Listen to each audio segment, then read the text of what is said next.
happy as fun, and this is my second video, my overview of E3 2013. In this video, I'm going to be giving my thoughts on both EA's and Ubisoft's conferences. Let's start off with EA.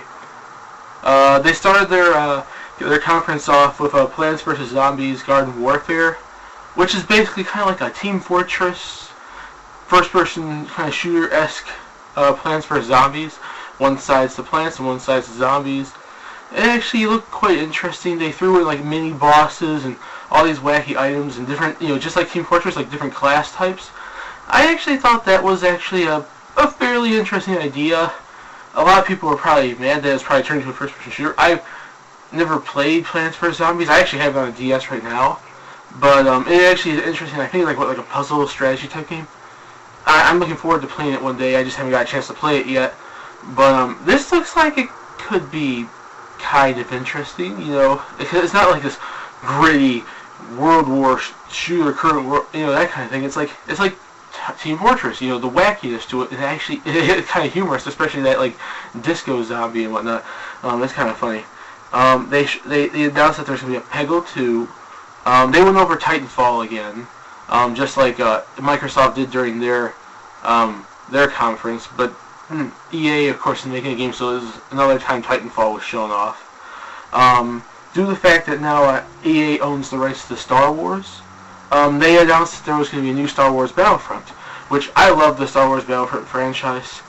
I played the first two. I love them. They're great. I love Star Wars in general. I would like to pick this up. Hopefully it's not exclusive to Xbox One, though. If it's on PS4 or Wii U, I'll totally play it. But it was not really like showing any gameplay. It was like a trailer, so yeah, it could be interesting.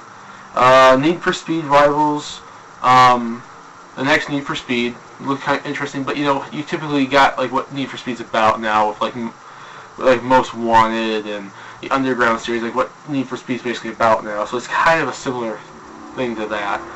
Dragon Age Inquisition, the next Dragon Age, and of course they went over the main EA franchises, NBA Live 14, Madden 25, and FIFA 14, different little features on them. Now EA also owns the UFC rights, because THQ went out last year, business, so they own UFC, so they announced UFC. They went over Battlefield 4, and we're going to be getting a sequel to Mirror's Edge 2, which I've never played, except for a demo on the Xbox 360, but it's an interesting concept. I think that actually is I think that's going to be interesting. As for Ubisoft, they had Rocksmith 2014. I never played a Rocksmith game. I think it's like it's more based instrument. It's not like Rock Band or, Guitar Hero. It's more like actually trying to play the instrument. Just Dance 2014. They're not going for Just Dance 5. They're putting a year in it now. Splinter Cell Blacklist. I haven't played Splinter Cell in a while, since like the earlier games, but it's still interesting. Rayman Legends and Assassin's Creed 4, pretty obviously they would go more in detail on those, since those are games that come out at the end of this year. The Mighty Quest for Epic Loot. I think that was probably one of their best things they showed that actually looked very humorous and funny. It was just really, I liked it quite a bit. South Park The Stick of Truth, they own that now since THQ went out. It's an RPG, a turn-based RPG, which was kind of funny. The Crew, which is a new racing game. They went over Watch Dogs, and two new Trial games, Trials Fusion and Trials Frontier. I never really played Trials. I think it's like a motorcycle game. Yeah, I think so. One's console, one's handheld, I think. One's like I forgot now exactly what the difference is. And The Division, which I forgot what that actually was about. See, there's these games that happen that I have no, like they just leave. Like certain games stick out in my mind because they find them interesting, but there's a lot of these other games I forgot what The Division was.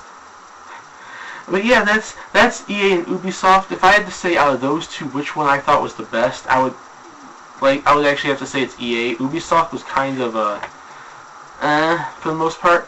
Like the best, I think the things that stick in my mind from EA's, I would definitely say are Plants vs. Zombies Garden Warfare, Star Wars Battlefront, the UFC game, and really that's about it for them. And Mirror's Edge 2. And basically, the only things that really stick out in my mind from Ubisoft is pretty much the Mighty Quest for Epic Loot, and Assassin's Creed 4 and the Rayman Legends to a certain extent, and maybe The Crew.